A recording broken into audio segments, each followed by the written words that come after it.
Okay, well, if they can only support 3, why aren't they in other areas? And this pushes right against boundaries. If there were only 2 Whole Foods and one was in Barrio Logan and the other one was in Spring Valley, would you drive there? Why are we asking other people to do that? If anything, these stores with the best food and the best produce should be located in areas where people who have the hardest access should have easier access to them. Those of us with late model Toyotas should be getting in our cars and driving. We should be making it easier for them. And if it's not an either or, no one is asking that no one's going to be taken away, the Trader Joe's, on La Jolla Village. I can almost promise, you guys have 10 o'clock closing. I only get a 9 o'clock in La Mesa. What is that about? But no one's going to be taking that away. But why not have these things here? She should be able to get dried mango too. There's an African proverb I'm going to leave you with because there's just so much. Oh, the 10 ways to be an ally. Consider your position and how it benefits you to be in that position. I won't get the big ones, but this is good. Do a personal inventory. By that, the internal work that I was talking about. Before you can talk about what you believe and what your convictions are, because that's what we're talking about. We're talking about living lives of congruence and integrity, right? As it pertains to food. I'm asking you not just to care about the apple, but to care internally and to have it come up, dare I say it, organically. I care more about your organic internal state than I care about your organic apple. I want your apple to be safe, but I care more about who you are inside. Does that make sense? Do a personal inventory. Talk about things in your head and with your friends about things like ambivalence, about things like privilege. Check yourself.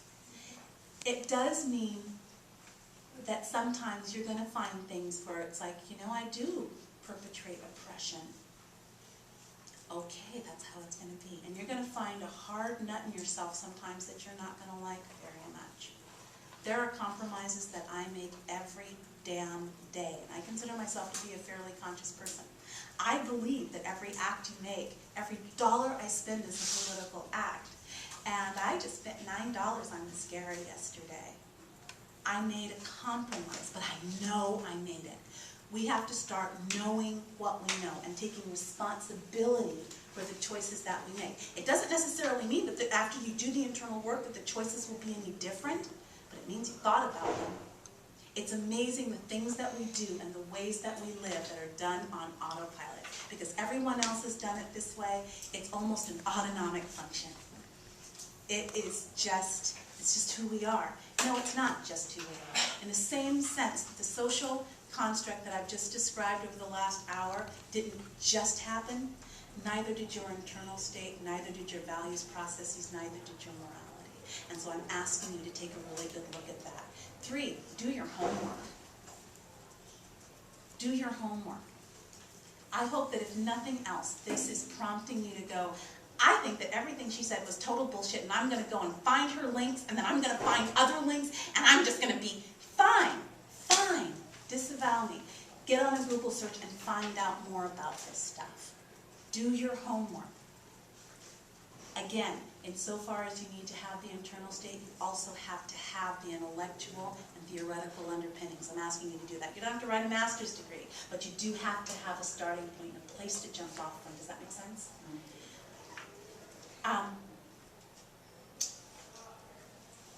Consider the difference between guilt and action.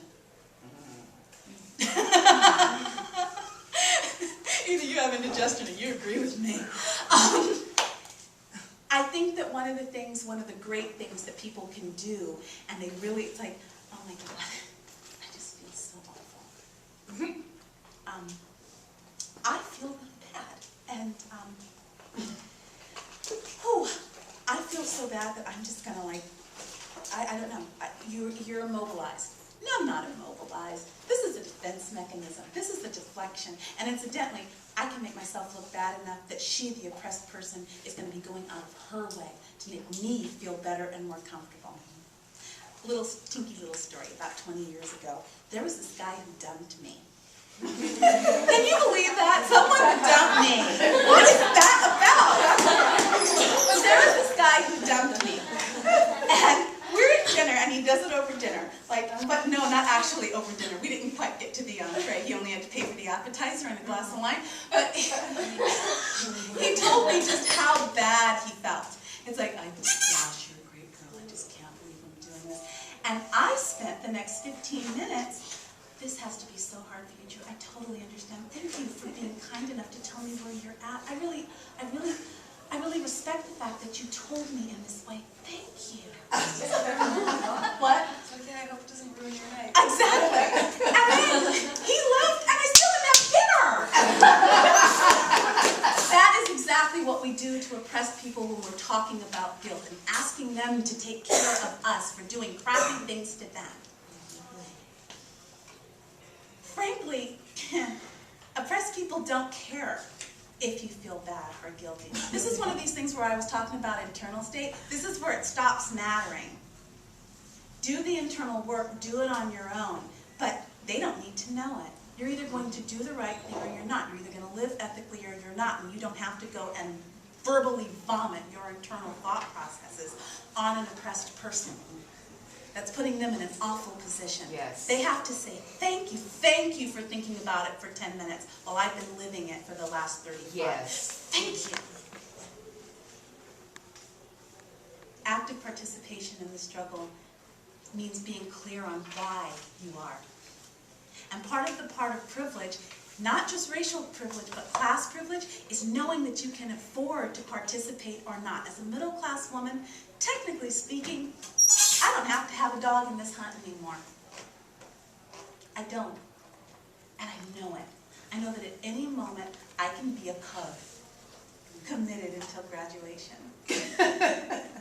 You know, in my case, it would be a cur committed until retirement. But I got 15 more years with the county.